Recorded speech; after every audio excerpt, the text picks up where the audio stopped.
Avez-vous déjà eu l'impression d'en dire trop, simplement en voulant bien faire? Avez-vous déjà quitté une discussion avec ce doute lancinant? Pourquoi ai-je dit ça? Ai-je montré une faille sans m'en rendre compte? Suis-je en train d'exposer plus que je ne devrais? Et si je vous disais que pendant que vous parlez, quelqu'un d'autre vous observe et vous lit, sans dire un mot, imaginez maintenant une pièce. Tout le monde parle, débat, gesticule, chacun essaie d'imposer sa vision, de convaincre, de captiver. Mais une personne, elle reste immobile. Elle ne dit rien, elle observe, elle écoute et elle attend. Son silence dérange. Il coupe le rythme, perturbe l'équilibre.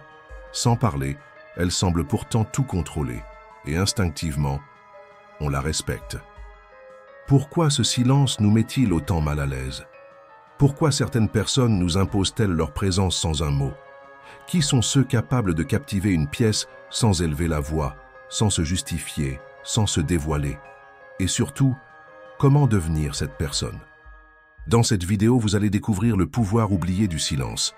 Un art ancien, maîtrisé par les plus grands stratèges, de Nicolas Machiavel à Steve Jobs, en passant par les généraux de l'Antiquité et les négociateurs les plus redoutables d'aujourd'hui.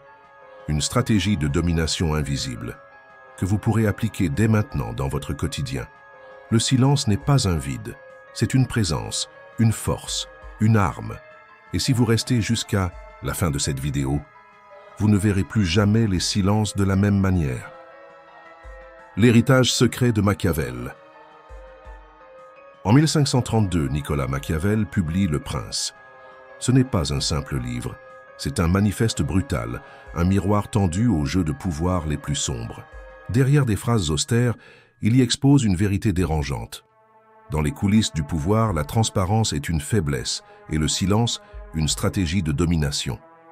Sa pensée repose sur une idée simple mais implacable. Un bon dirigeant ne révèle jamais ses intentions.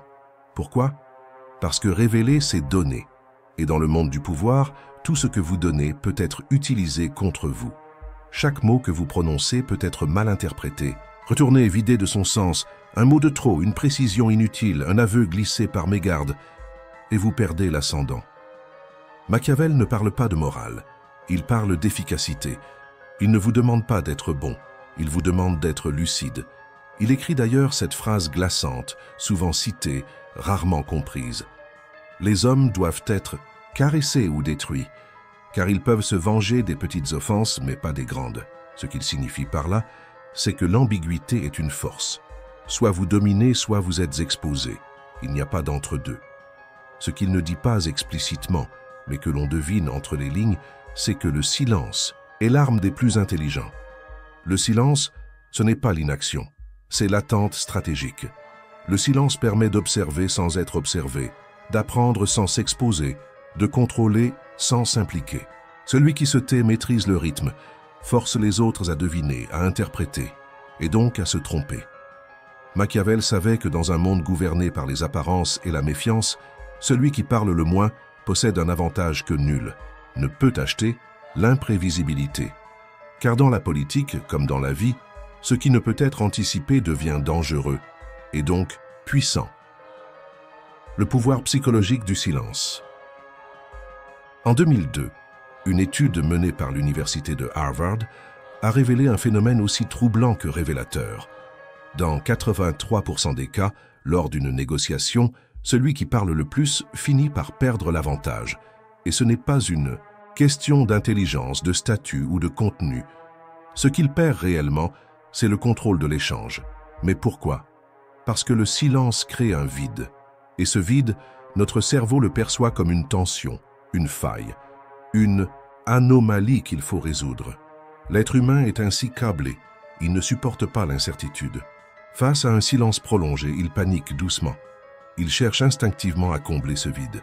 Et pour cela, il parle. Ce mécanisme n'est pas une faiblesse personnelle, c'est une faille universelle.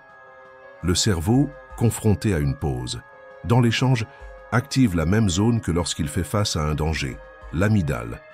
C'est là que réside la réaction primitive de survie. Résultat, on parle pour se rassurer, pour reprendre la main, pour effacer le malaise, mais souvent on parle trop, et trop c'est dangereux. Faites l'expérience vous-même. Lors de votre prochaine réunion ou même dans une conversation informelle, posez une question directe. Puis taisez-vous. Ne comblez pas. Ne reformulez pas. Attendez. Comptez lentement dans votre tête. 1, 2, 3. Ce silence, vous le ressentirez comme un poids. Mais observez l'autre. Il tiendra rarement plus de quelques secondes avant de réagir. Et dans sa réaction, il livrera plus que prévu. C'est pour cette raison que les meilleurs négociateurs du monde, du FBI au cabinet d'avocats new-yorkais, intègrent cette technique. Ils appellent cela le silent clause, une arme silencieuse, invisible, mais d'une efficacité redoutable, parce qu'elle fait parler l'autre. Et chaque mot prononcé sous pression devient une brèche à exploiter. Dans toute conversation, souvenez-vous de ceci. Celui qui parle cherche à convaincre. Celui qui se tait, lui, prend le pouvoir. Parce que le silence n'est pas un recul. C'est un piège tendu dans lequel l'autre se jette, tout seul. Le silence comme outil de domination sociale. New York 2015. Une salle de conseil, une table massive, une dizaine de cadres qui débattent avec énergie. Les idées fusent, les objections s'enchaînent, les voix s'élèvent. Chacun essaie de convaincre, de s'imposer, de faire valoir son point de vue. Mais au bout de la table, le PDG reste muet. Pendant 17 longues minutes, il ne dit rien. Il ne bouge presque pas. Il écoute. Puis, à la 18e minute, il se penche légèrement en avant et prononce exactement 4 phrases. Et tout change. Le ton de la salle bascule. Le débat cesse. La tension tombe.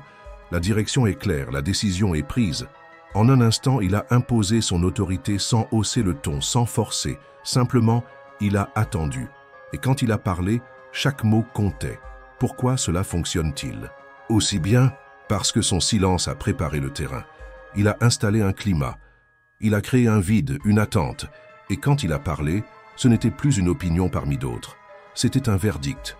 Un mot, dans ce contexte, a 1000 fois plus de poids que 10 lorsqu'il est noyé dans le bruit ambiant. Ce principe n'est pas réservé aux salles de réunion. Il a été incarné à grande échelle par des figures comme Barack Obama. Pendant ses discours, ses silences étaient calculés. Il laissait les mots résonner.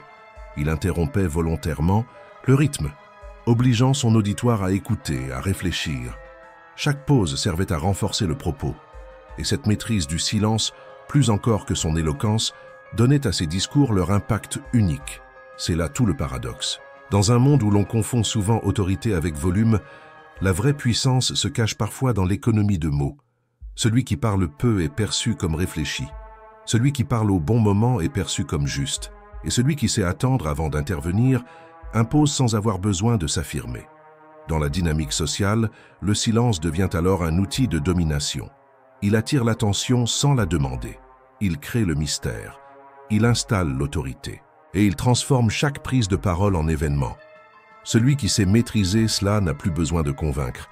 Il incarne déjà ce que les autres cherchent à prouver. Le silence comme bouclier contre la manipulation. Vous est-il déjà arrivé de trop expliquer une décision, simplement parce que vous sentiez qu'elle risquait de ne pas plaire? De vouloir vous justifier alors que personne ne vous avait encore posé la moindre question? Ce réflexe, presque automatique chez beaucoup, peut sembler anodin. Mais il est en réalité profondément révélateur et dangereux. La justification excessive est une fuite en avant. Plus vous expliquez, plus vous vous exposez. Vous donnez des détails, vous nuancez, vous anticipez les critiques, et sans le vouloir, vous ouvrez des portes que personne n'avait l'intention d'enfoncer. À force de vouloir convaincre, vous montrez vos doutes. Et à force de vouloir clarifier, vous soulignez vos fragilités. Les manipulateurs, eux, le savent parfaitement. Ils n'ont pas besoin de vous confronter frontalement. Ils attendent. Ils vous posent une question anodine, puis se taisent. Et vous, pris dans l'inconfort du silence, vous vous lancez dans une explication complète, que vous croyez rassurante, mais qui devient un terrain fertile pour eux. Vous leur offrez ce qu'ils n'auraient jamais osé demander. Le silence, à l'inverse, ne peut pas être retourné contre vous. Il ne laisse pas de traces. Il ne donne rien à exploiter. C'est un bouclier invisible, mais redoutable. Il interrompt la mécanique du doute et inverse la pression. Celui qui reste silencieux force l'autre à combler le vide, à parler davantage, à se révéler. Et dans ce silence naît un doute que vous contrôlez. Car l'autre ne sait plus ce que vous pensez, ce que vous croyez, ce que vous préparez. Et dans ce flou, vous reprenez l'ascendant. Ce n'est pas une fuite, c'est une tactique, une manière de bloquer les tentatives de manipulation avant même qu'elles ne prennent forme. Celui qui ne se justifie pas n'est pas faible, il est dangereux. Parce qu'il n'offre aucun levier, aucune prise, aucune surface sur laquelle frapper. Il est impénétrable. Et dans un monde où l'on vous pousse constamment à vous expliquer, garder le silence, c'est refuser le jeu, et donc le dominer. Appliquez le silence dans votre vie. Le silence n'est pas une théorie abstraite réservée aux stratèges ou aux figures historiques. Il peut concrètement transformer votre quotidien. Chaque jour, dans des situations banales ou tendues, il peut devenir un levier discret, mais puissant. Voici 3 contextes dans lesquels le silence bien utilisé fait toute la différence.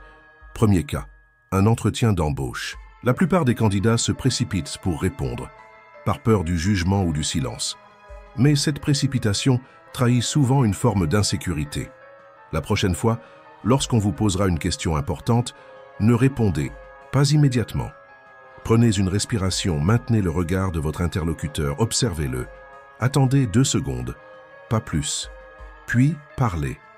Ce bref silence, maîtrisé, vous donne immédiatement une posture différente. Vous n'êtes plus en réaction. Vous êtes dans le contrôle. Vous donnez l'impression de réfléchir, de peser vos mots. Et cette impression suffit à faire la différence. Deuxième cas, un conflit personnel. Un désaccord, une tension, une accusation implicite. Dans ce genre de moment, le réflexe naturel est de se défendre, de se justifier, de se précipiter pour rétablir sa vérité. Mais c'est là que vous perdez du terrain. Car plus vous vous expliquez, plus vous validez inconsciemment le droit de l'autre à juger. Essayez plutôt ceci. Écoutez, puis dites calmement « je comprends » et ne dites rien de plus. Vous coupez court au rapport. De force, vous obligez l'autre à développer, à s'exposer, vous inversez la dynamique et souvent vous désamorcez l'escalade. Troisième cas, l'espace public. Que ce soit sur les réseaux sociaux, dans une prise de parole ou dans votre communication en général, plus vous en dites, plus vous devenez lisible. Et ce qui est trop lisible devient banal. Le silence, ou du moins la retenue, crée l'intrigue. Il suscite l'attention. Regardez Steve Jobs. Il parlait peu, ne s'exprimait que lorsqu'il avait un message fort à délivrer. Et c'est précisément parce qu'il était rare que ses mots avaient du poids. Chaque apparition devenait un événement. Ce n'est pas la quantité d'informations qui crée la valeur, c'est sa rareté. Dans ces 3 situations, le silence agit comme un révélateur. Il vous positionne différemment. Il vous éloigne du besoin de réagir. Il vous place dans l'observation, dans l'anticipation, dans la maîtrise. Et c'est souvent là que réside la vraie influence. Le silence comme mystère. Dans un monde saturé de bruit, d'opinions, de prises de parole constantes, celui qui choisit le silence devient immédiatement différent. Il attire l'attention sans la réclamer. Il crée un effet magnétique, presque instinctif. Car l'humain ne supporte pas ce qu'il ne peut pas lire. Le silence construit un mystère. Il introduit une forme de distance, une zone floue où les intentions ne sont pas évidentes, où les émotions ne sont pas exposées, où la position réelle reste inconnue. Et dans cette incertitude, les autres projettent leurs hypothèses, leurs peurs, leurs fantasmes.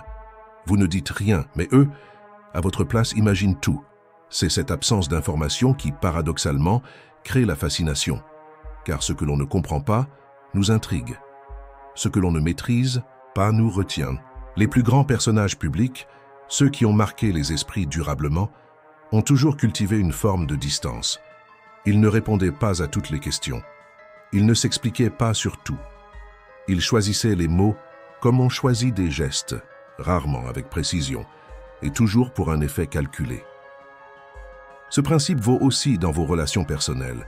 Si vous êtes toujours disponible, toujours dans la justification, toujours dans l'explication, vous devenez transparent, prévisible. Votre présence cesse d'avoir du poids. Mais si vous apprenez à vous retirer au bon moment, à laisser un silence après une remarque, à ne pas combler toutes les zones d'ombre, alors vous devenez plus difficile à cerner, et donc plus respecté. Car ce que l'on comprend trop vite, on le banalise. Ce que l'on doit deviner, on le redoute. Le silence introduit une tension, un doute, et dans ce doute, il y a une forme de pouvoir. Celui qui parle peu oblige les autres à s'ajuster. Il n'impose pas, il inspire la prudence. Parfois même, il intimide sans le vouloir. Être mystérieux ne veut pas dire manipuler. Cela veut dire préserver une part de vous-même, ne pas tout exposer, ne pas donner l'ensemble des cartes. Cela veut dire que votre parole, quand elle arrive, compte davantage, que votre absence, même brève, devient significative. Le silence vous transforme en énigme, et les énigmes, on ne les ignore pas. On cherche à les comprendre, on les respecte, et souvent on les craint.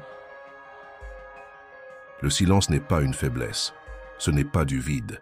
C'est un espace que vous contrôlez, un territoire que l'autre ne peut pas envahir. Plus vous en dites, plus vous vous exposez.